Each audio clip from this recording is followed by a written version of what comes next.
Selain penghilangan nyawa, kasus ini juga disertai dengan tindakan pemotongan tubuh yang disebut sebagai kasus mutilasi pertama di Indonesia. Assalamualaikum warahmatullahi wabarakatuh. Halo Mamang, welcome back to my channel Sigit NTS.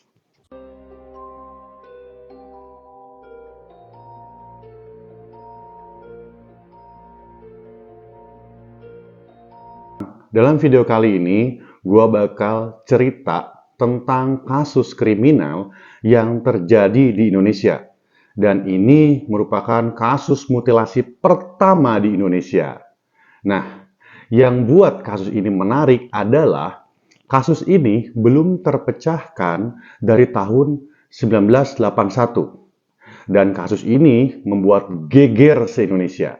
Bahkan saat itu dibilang kejadian ini merupakan catatan kelam dalam sejarah bangsa kita.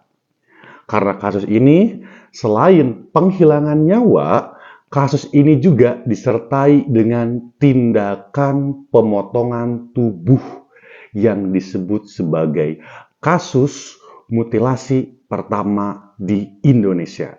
Yang lebih miris lagi adalah kasus ini menjadi inspirasi para pelaku kejahatan lainnya dalam melakukan tindakan kriminal serupa. Kemudian kasus ini adalah kita sebut kasus Setiabudi 13. Oke Mamang, kita langsung aja ke ceritanya. Pada tanggal 23 November 1981, pada pagi hari sekitar pukul 7 waktu Indonesia Barat, ada dua orang satpam yang bernama Surya Dijaya dan Ade Sumarna. Nah, mereka itu bekerja di PT Mataram Motor. Berangkat kerja menuju kantor, jalan kaki nih Mamang. Pada saat di perjalanan, mereka melihat ada sesuatu yang berbeda nih dari biasanya. Di trotoar jalan, tepatnya di daerah Sudirman, di persimpangan Jalan Setiabudi, Jakarta, mereka melihat ada dua kardus tergeletak di sana Mamang. Pada awalnya sih mereka nggak menaruh curiga sama sekali sama kardus tersebut. Tapi pada saat kardus didekati, mereka mencium bau yang sangat menyengat dari kardus itu Mamang. Dan saking baunya nih Mamang, sampai kardus itu dikerubunin oleh lalat ijo. Dan memang kardus itu karena baunya sampai mengganggu kenyamanan orang yang lewat tuh pada saat itu gitu. Namun kedua satpam tersebut tidak berani nih untuk membuka kardus itu. Kemudian karena saat itu masih jam berangkat kerja, lagi sibuk-sibuknya, jadi ada beberapa petugas Polantas nih di sana yang melakukan pengaturan lalu lintas. Suryadi dan Ade karena kardus itu mencurigakan, segera melaporkan nih ke salah satu polisi yang melakukan pengaturan lalu lintas. Mereka berdua melaporkan tentang adanya kardus yang mencurigakan. Tapi karena pada saat itu jam berangkat kerja dan memang kondisi di sana sangat padat, sehingga polisi di sana masih sibuk nih melakukan pengaturan lalu lintas. Saking macetnya jalan pada saat itu, para petugas Polantas itu jadi kewalahan gitu Mamang. Nah, alhasil tanpa sengaja Polantas di sana lupa nih dengan laporan dari dua satpam tadi. Dan nggak sempat nih untuk mengecek dua kardus tersebut Mang. Singkat cerita, datang nih pemulung di daerah itu dan melihat kardus tersebut. Kemudian si pemulung itu mendekati dua kardus tersebut dan tanpa berpikir panjang, pemulung itu membukanya Mang. Namun pemulung itu kaget setelah melihat isi dari dua kardus itu Mang. Ternyata kardus itu berisi tumpukan daging dan tulang belulang manusia, Mama. Spontan saja nih si pemulung langsung menjerit. Dan jeritanya itu mengundang perhatian orang-orang yang lagi ada di sekitar Setiabudi itu, Mama. Orang-orang tuh karena kaget dengan teriakan itu langsung datang melihat. Dan respon semua orang-orang yang ada di sana pun sama. Mereka juga berteriak dan kaget. Astagfirullahaladzim, apa ini? Gitu. Mereka tuh nggak nyangka dengan apa yang udah mereka lihat gitu Mamang. Lalu kemudian ada di antara orang yang lihat itu segera langsung lapor ke polisi tentang penemuan kasus yang berisi jasad manusia yang udah dipotong-potong nih Mamang. Nah, pada saat itu sih, pada awalnya polisi nggak percaya tentang laporan itu. Karena emang pada saat itu, tahun 1981, belum pernah ada nih kasus mutilasi. Tapi karena desakan dari warga, akhirnya polisi datang nih ke TKP. Pada saat polisi datang ke TKP dan melakukan pemeriksaan terhadap kardus itu, polisi juga terkejut nih Mamang tentang penemuan yang polisi dapat. Karena emang pada saat itu nggak ada nih Mamang kasus pemotongan jasad nih Mamang. Terus emang ini adalah baru pertama kali Mamang di Indonesia. Di dalam itu ditemukan jasad manusia, terus berupa potongan tangan, kepala, dan organ dalam manusia. Ini sih sadis banget sumpah. Dan ini merupakan kasus mutilasi pertama yang polisi tangani pada saat itu. Nah, karena ini merupakan kasus yang baru dan pada saat itu polisi juga nggak tahu apa-apa, polisi nggak mau gegabah nih Mang. Polisi berhati-hati dalam menangani kasus ini Mamang. Polisi juga meminta bantuan kepada ahli yang berkenaan dengan kasus mutilasi ini. Jadi pada saat itu polisi langsung menghubungi Lembaga Kriminologi Universitas Indonesia atau LKUI. Nah, polisi ini meminta para dokter di LKUI untuk mengirimkan bantuan tim dokter ke lokasi kejadian nih Mamang. Tim LKUI ini diminta untuk memeriksa nih Mamang secara langsung di TKP bagaimana kondisi jasad dalam kedua kardus tersebut. LKUI merespon nih permintaan polisi dengan cepat dan langsung ke lokasi.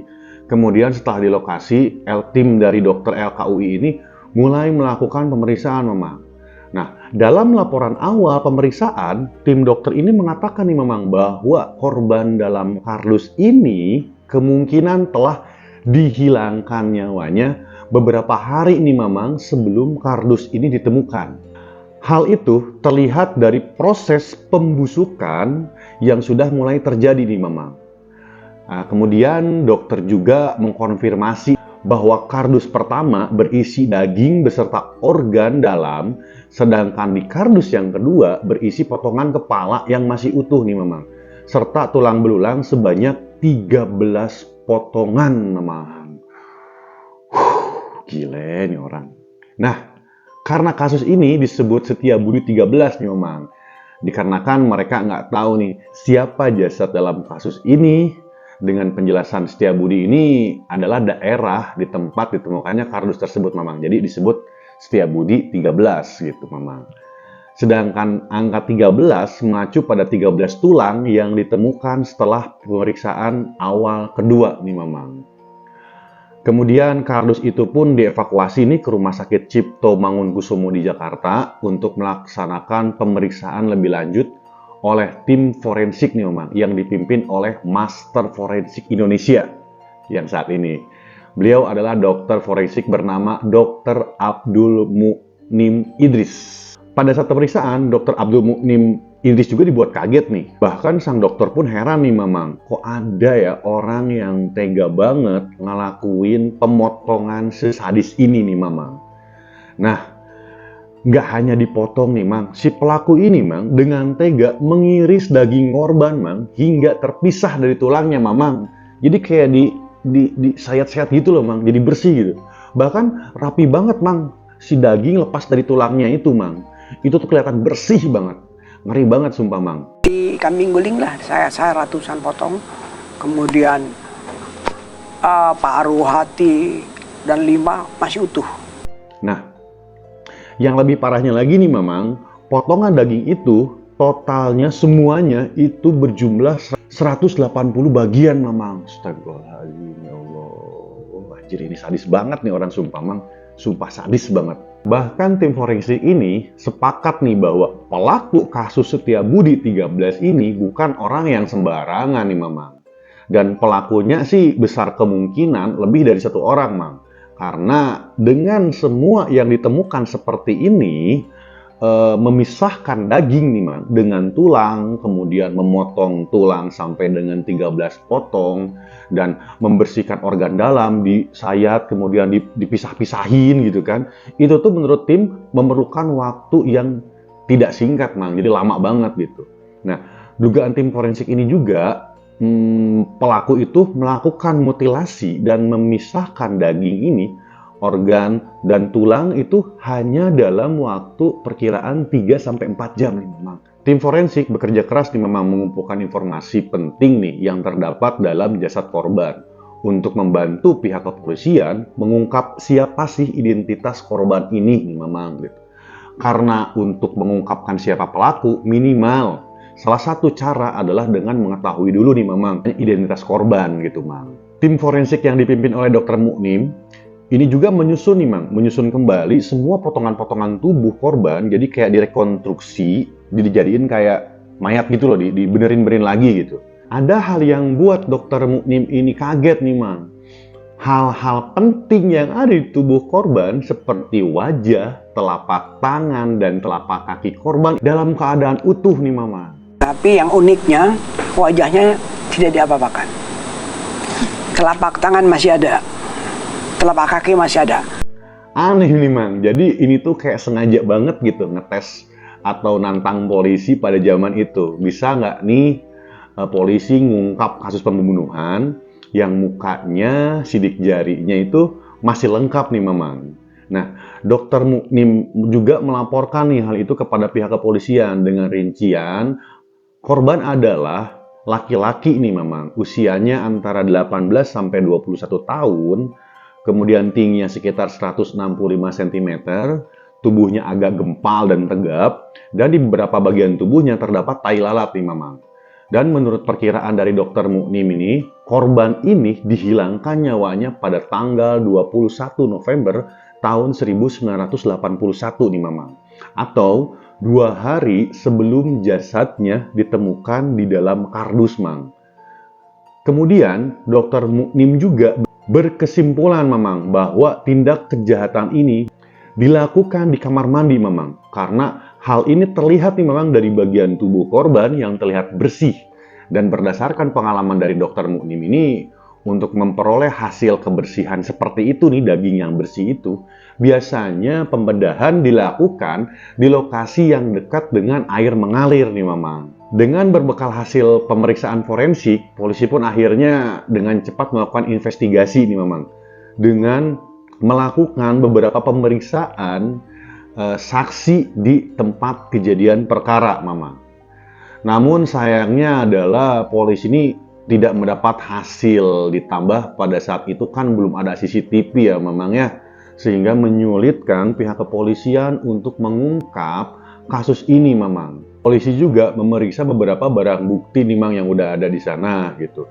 Dimana polisi mencari tahu nih asal muasal kantong plastik yang digunakan untuk membungkus potongan tubuh ini nih Mamang.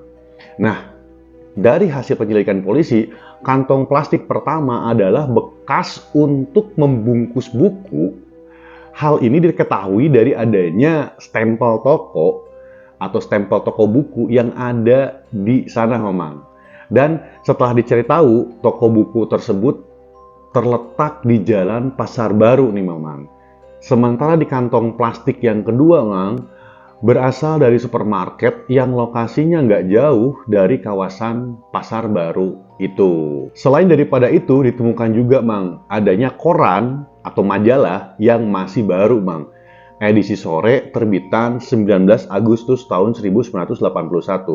Tapi bukti-bukti itu tidak membawa polisi ke petunjuk apa-apa Mamang. Dan investigasi ini pun buntu Mang. Walaupun investigasi ini buntu, pihak kepolisian mempunyai harapan besar nih Mang agar kasus ini bisa terungkap Mamang. Polisi menyebarkan info temuan jasad tersebut serta sketsa wajah korban ke seluruh media pada saat itu. Nah, setelah info tersebut disebar, kantor polisi itu diserbu nih oleh ratusan orang nih yang melaporkan bahwa kehilangan keluarganya. Dan mereka yang datang ke kantor polisi juga ingin nih mengetahui dan istilahnya mengidentifikasi nih korban itu apakah keluarganya atau bukan. Nah, seperti itu, Mang. Tapi sayangnya nih, Mamang, setelah dicek satu persatu, nggak ada identitas keluarga mereka, Mamang, yang cocok dengan korban Setiabudi 13, Mang. Karena identitas korban ini belum diketahui nih, Mang, dan nggak ada nih keluarga yang datang untuk menjemput, akhirnya pihak kepolisian memakamkan jasad itu di TPU Tegal Alur, Kalideres, Jakarta Pusat, Mamang. Pihak kepolisian pada saat itu hanya mampu nih memberikan kesimpulan atau motif dari tindak kejahatan ini, Mamang. Nah, menurut kepolisian, tindak kejahatan ini diduga adalah balas dendam. Dan pelaku ingin aksinya dilihat oleh masyarakat dan media pada saat itu, Mang. Dengan menaruh 2 buah kardus berisi potongan jasad-jasad manusia, dan ketika booming atau zaman sekarang viral, pelaku puas dengan balas dendamnya. Bahkan ada spekulasi dari masyarakat menyebutkan bahwa kasus Setiabudi 13 ini sengaja dilakukan untuk memamerkan kekejamannya kepada polisi Indonesia nih, memang pada saat itu. Dan sayangnya, Mang, seluruh upaya yang dilakukan kepolisian pada saat itu nihil. Dan hingga kini kasus Setiabudi 13 belum terpecahkan nih, Mamang. Sejak tahun 1981 itu, setelah kasus Setiabudi 13 ini terjadi, bermunculanlah, Mang, kasus-kasus serupa, yaitu kasus penghilangan nyawa yang disertai dengan tindakan pemotongan tubuh korban. Nah, sebagai contohnya adalah setelah kasus Setiabudi 13 ini, ada penghilangan nyawa seorang guru TK nih, memang, yang tubuhnya ditemukan telah terpotong menjadi 7 bagian nih, memang, di Jalan Percetakan Negara, Jakarta pada tahun 1989, memang. Kemudian ada lagi nih, Mang, kasus seorang istri yang bernama Muriani tega nih menghilangkan nyawa suaminya dan memotong tubuh suaminya karena masalah rumah tangga nih, Mamang, pada tahun 2010. Ngeri. Oh my god. Dan yang lebih parahnya lagi nih, Mang, para pelaku kejahatan itu mengaku gitu kan, mereka mengaku terinspirasi dari kasus Setiabudi 13 nih, Mamang. Oke lah, Mang, apapun itu, yang jelas kasus ini tetap tidak boleh dan dilarang banget untuk ditiru nih, Mamang. Semoga pelaku bisa ditangkap dan diadili kalau masih hidup gitu kan. Diadili seadil-adilnya. Oke, Mang, tadi cerita tentang Setiabudi 13, jujur ya, gue nggak nyangka banget nih, Mang, di Indonesia nih pada zaman itu ada kasus yang emang luar biasa sadis nih, Mang. Gue ingetin juga cerita tadi yang gue ceritain ini bukan untuk ditiru nih, Mang, dan tetap gue berharap kasus seperti ini nggak pernah terjadi lagi nih, Mang, baik di Indonesia maupun dimanapun juga gitu, Mamang. Oke, Mang, jika kalian memiliki saran tentang story crime di mana aja, silahkan komentar dan nanti gue bakal bahas cerita rekomendasi dari kalian semua. Sekian video dari gue. Thank you banget udah nonton sampai habis. Jangan lupa nyalain notifikasinya supaya kalian tahu nih kalau gue upload video baru. Oke? See you next video. Assalamualaikum warahmatullahi wabarakatuh. Bye-bye.